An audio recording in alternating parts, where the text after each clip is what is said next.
আমরা আমাদের অনেক সমস্যার সৃজনশীল সমাধান নিয়ে আলাপ করছি, কিন্তু আমাদের একটা বিশাল জাতীয় সমস্যা আছে পার্বত্য চট্টগ্রাম নিয়ে। বাংলাদেশ রক্তাক্ত যুদ্ধ করছে এই জনপদে, যুদ্ধ থামছে কিন্তু ছাইচাপা তুষের মতো এক আগুন ধিকে ধিকে জ্বলতেছে। পাহাড় আর সমতলের জনগোষ্ঠীর মধ্যে সন্দেহ আর অবিশ্বাসের বাতাস লঘু হইয়া যায় নাই।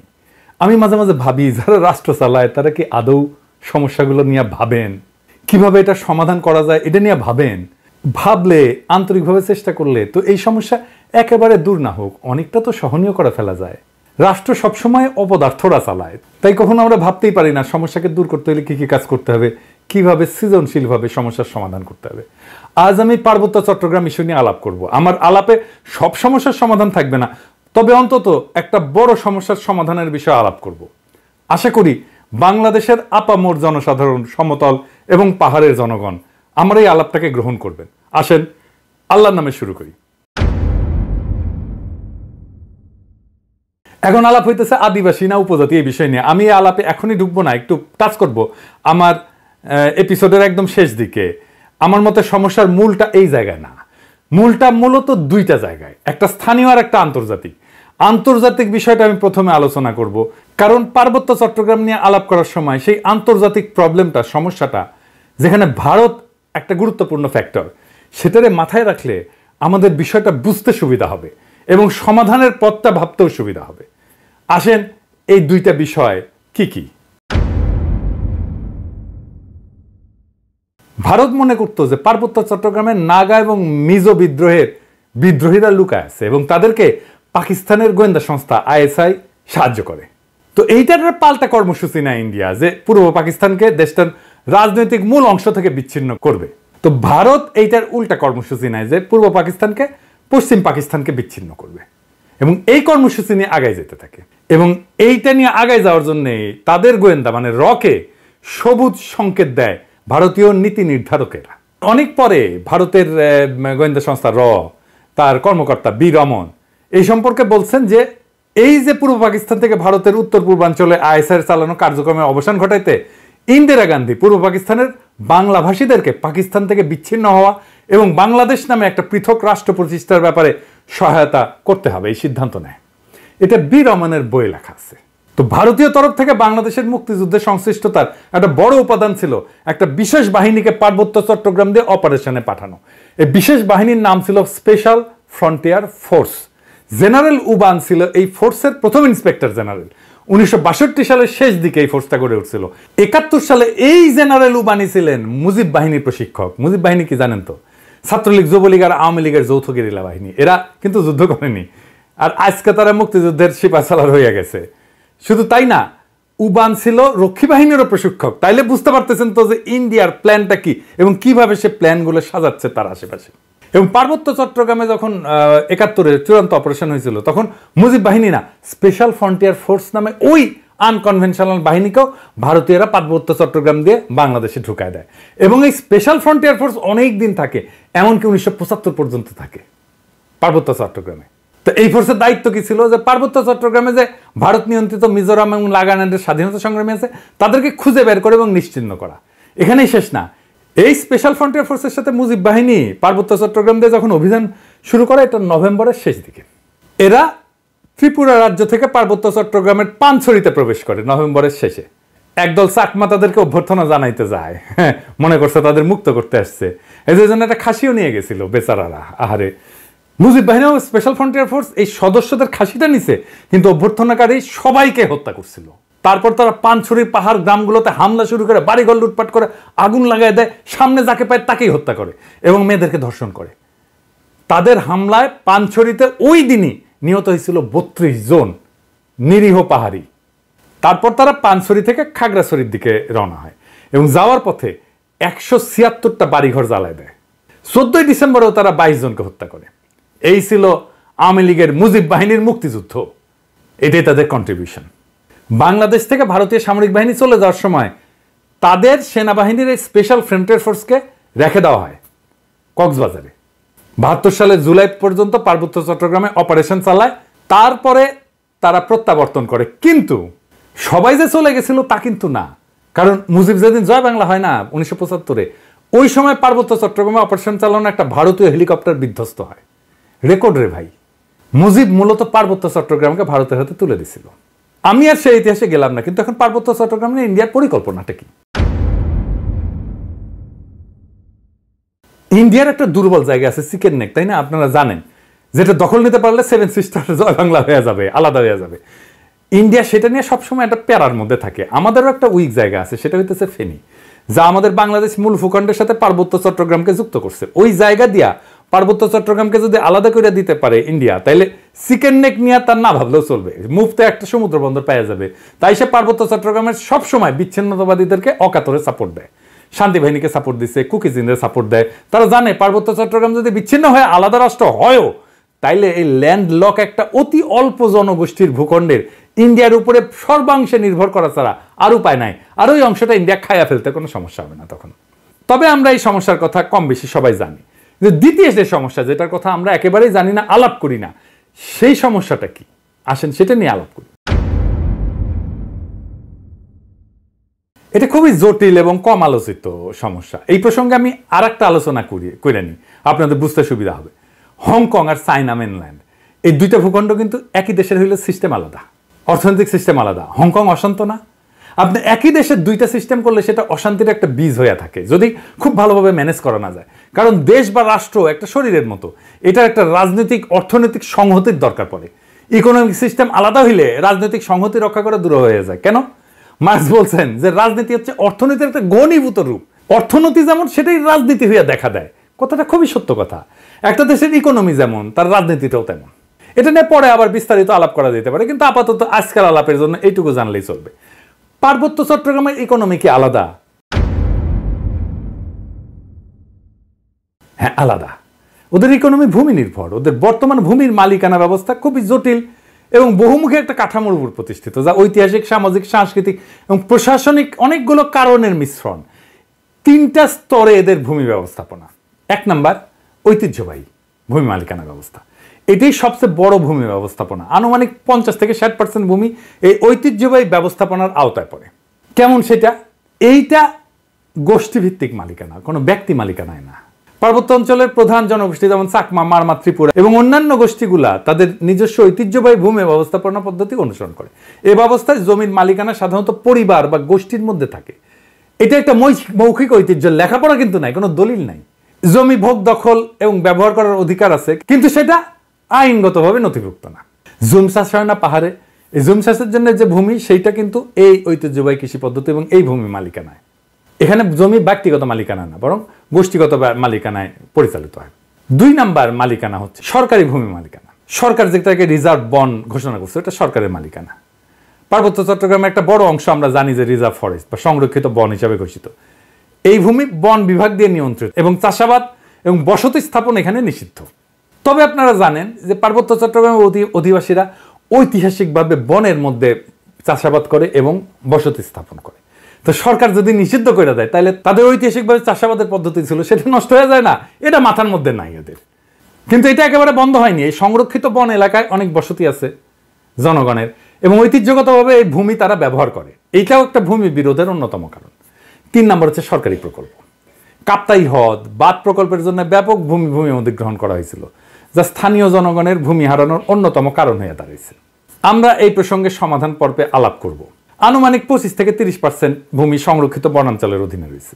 আর আইনগতভাবে নথিভুক্ত মালিকানা, যেটা আমরা সমতলে দেখি আর কি, জমি রেজিস্ট্রি, দলিল, এটা দেখি না, এইটা পর্চা টর্চা এগুলো দেখি না, পাকা দলিল।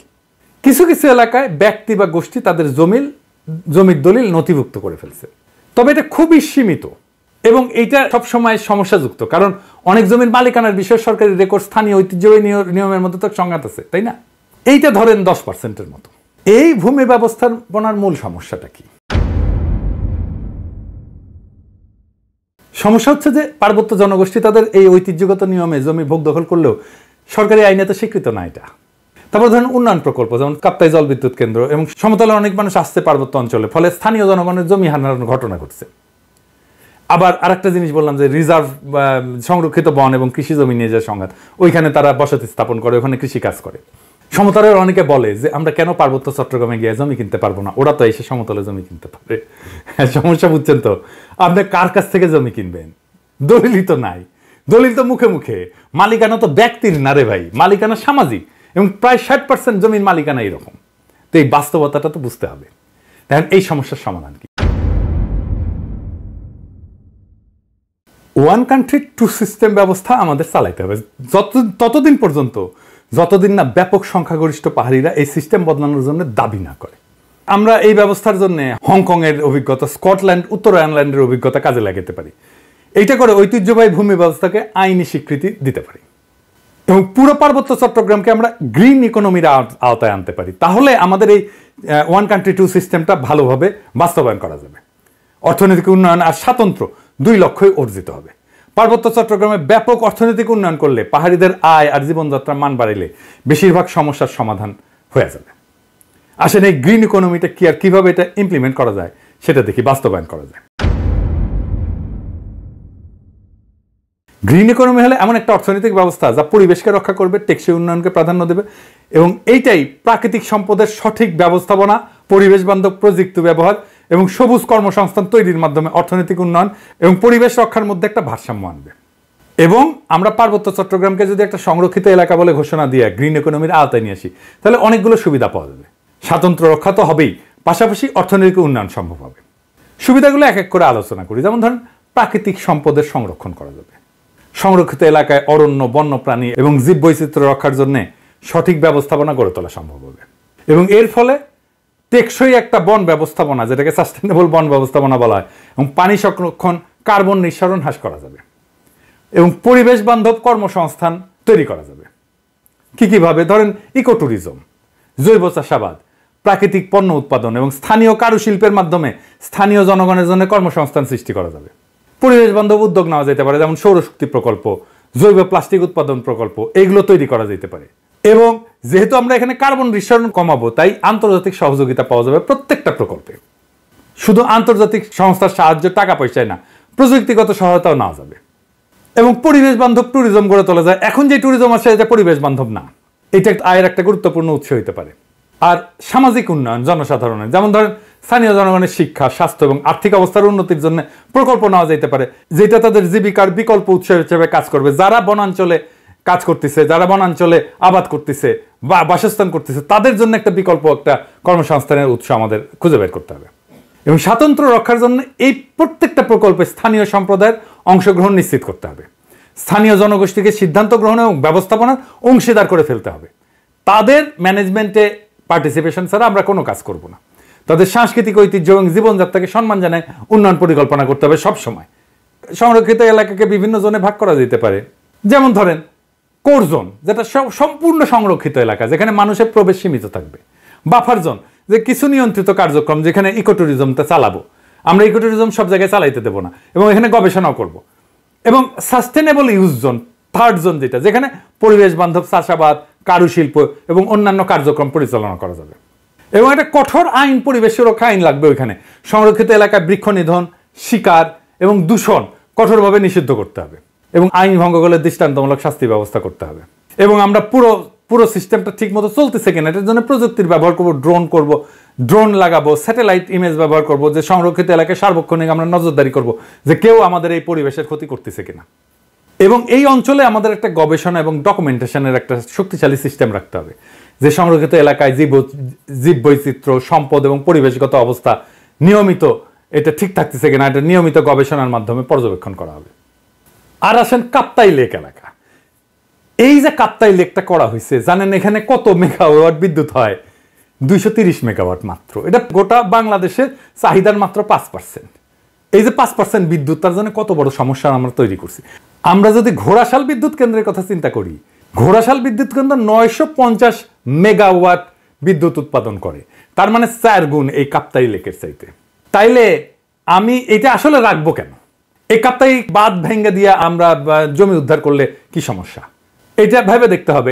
এটা নিয়ে আমাদের সিরিয়াস চিন্তা করতে হবে যে আসলে আমরা কাপ্তাই বাঁধটা রাখবো কিনা। একটা দীর্ঘস্থায়ী প্রবলেমের সমস্যার সমাধান করছে। কাপ্তাই লেক থাকবে না, কাপ্তাই লেকের দরকার কি? আমাদের তো দরকার নাই। দৃষ্টিনন্দন কাপ্তাই লেকের তো দরকার নেই। আমার যদি জমি উদ্ধার হয় ওইখানে, এই 230 মেগাওয়াট বিদ্যুতের দাম কত? আর আমরা যদি এই জমিটাকে ব্যবহার করতে পারি, কাপ্তাই লেকের নিচে ডুবে যাওয়া জমিটা যদি উদ্ধার করতে পারি, তাহলে এই জমিতে আমরা কি পরিমাণে অর্থনৈতিক ব্যবস্থাপনা করতে পারবো, অর্থনৈতিক সুবিধা পাবো, অর্থনৈতিক লাভ করতে পারবো, এটা একটা স্টাডি হইতে পারে। আমি একটু ধারণাটা দিলাম। যদি মনে করেন যে স্টাডি করে যদি দেখা যায় যে ওইখানে অর্থনৈতিক সুবিধা যেটা সেটা অনেক অনেক বেশি এই কাপ্তাইয়ের 230 মেগাওয়াটের বিদ্যুতের চাইতে, তাহলে কাপ্তাই বাঁধ আমাদের রেখে লাভ কি? এটা ভেঙে দেওয়া যেতে পারে। আমার মনে হয় যে কাপ্তাই বাঁধ যদি ভেঙে দেওয়া যায় তাহলে আমাদের বেটার ইকোনমিক বেনিফিট আমাদের আসবে। এবার আসেন আদিবাসী ধারণা নিয়ে আমার চিন্তাটা বলি, কেন এইটা অদরকারি আলাপ, কেনই বা সমতলের মানুষ এই চিন্তাটা পছন্দ করে না। সমতলের মানুষ আদিবাসী ধারণা নিয়ে কি মত পোষণ করে সেটা বলার আগে বোমাং রাজা কি ধারণা পোষণ করে সেটা শুনি, আসেন শোনেন, ওনার কথাই শোনেন। আমার নাম অংশটু চৌধুরী। আপনারা বলেন আমরা actually we are not tribal, আমরা আদিবাসী নয়, আমরা ছিলাম বার্মাতি। কারকারের সম্রাট মাংরাজগিরি, উনি বোমাং রাজাকে 1614 সালে গভর্নর অফ চিটাগং, টেকডম রাজা গভর্নর ছিল। Fifth man entered into Chittagong Hills, বর্ধমানে, বোমাঙ্গি কমলাপুর 1727 সালে। 283 বছর আগে আমরা এখানে যুক্তি। এই যে ইন্ডিজেনাস বা আদিবাসী শব্দটার অর্থ হইল এমন জনগোষ্ঠী বা সম্প্রদায় যারা কোনো নির্দিষ্ট ভৌগোলিক এলাকায় ঐতিহাসিকভাবে বসবাস করে আসতেছে, যারা সেই এলাকার আদি অধিবাসী এবং যাদের ঐতিহ্য সাধারণত ঔপনিবেশিক বা আধুনিক জনগোষ্ঠীর আগমনের পূর্বে গড়ে উঠছে। সহজ বাংলায় বললে ওই অঞ্চলের আদিবাসিন্দা। রেড ইন্ডিয়ানরা যেমন আমেরিকার আদিবাসিন্দা, আপনারা তো সেটা না পাহাড়ি ভাইরা। তারপরে যখন এই শব্দ ব্যবহার করার জন্য চাপাচাপি করেন তখন বাকি দেশের মানুষ এটাকে সন্দেহের চোখে দেখবেই। এটাও বুঝতে হবে। তারা জানে আদিবাসীরা যদি দাবি করে যে তাদের মানবাধিকার লঙ্ঘিত হচ্ছে, তাহলে আন্তর্জাতিক সম্প্রদায় তাদের আলাদা রাষ্ট্রের দাবিকে সমর্থন জানায়, সেই দাবিকে মেনে নিতে বাধ্য করতে পারে। আর আপনাদের তো জুম্মল্যান্ড সংক্রান্ত দাবি আছেই, আর ইন্ডিয়ার তো ফুসলানো আছেই, তাই না? এবং ইন্ডিয়া তো চায় এটাকে আলাদা করে নিয়ে একটা আলাদা তাদের মধ্যে খেয়ে ফেলতে। তো সন্দেহ তো যৌক্তিক। আপনারা যদি মনে করেন আদিবাসী শব্দটা আপনাদের আলাদা সুবিধা দেবে, আপনি বাংলাদেশ রাষ্ট্রের কাছে চান সেই সুবিধা, তাইলে আলাপ তো করা যেতেই পারে ওইটা নিয়ে। কিন্তু সে আলাপে না যায় যদি বলেন দেখিস আকাশে কি সুন্দর চাঁদ উঠিছে, তাহলে হবে। পাহাড়ে সবাই যেমন বিচ্ছিন্নতাবাদী না, এটা যেমন সত্য, তেমন সমতলের সবাই আপনাদের ব্যাপারে ইনসেনসিটিভ বা অসংবেদনশীল না, এটাও তেমন সত্য। তাই আসেন দুই পক্ষকেই বলি, সংঘাত আর অবিশ্বাসের কালকাটায় আমরা নতুন ইতিহাস গড়ি। হাসিনা বিরোধী লড়াইয়ে পাহাড়ি ভাই বোনেরা আমাদের কাঁধে কাঁধ মিলায় লড়াই করছেন। আমরা এই ঐতিহাসিক ঐক্যকে সাথে নিয়ে আগায় যাই। আমরা এমন এক বাংলাদেশ গড়ে তুলি যার গর্বিত মালিক হবে হিন্দু, মুসলমান, পাহাড়ি, সমতলী, চাকমা, বাঙালি সকলেই। বৈচিত্র্যের মধ্যে আমরা গড়ে তুলব এক মহান ঐক্য, এক নতুন বাংলাদেশে, যে বাংলাদেশের স্বপ্ন দেখেই জুলাই আগস্টের হাজারো শহীদেরা চোখ মুছছিল, শেষ নিদ্রায় গেছিল। আসেন আমরা সেই স্বপ্নকে বাস্তব করে তুলি। ইনকিলাব জিন্দাবাদ।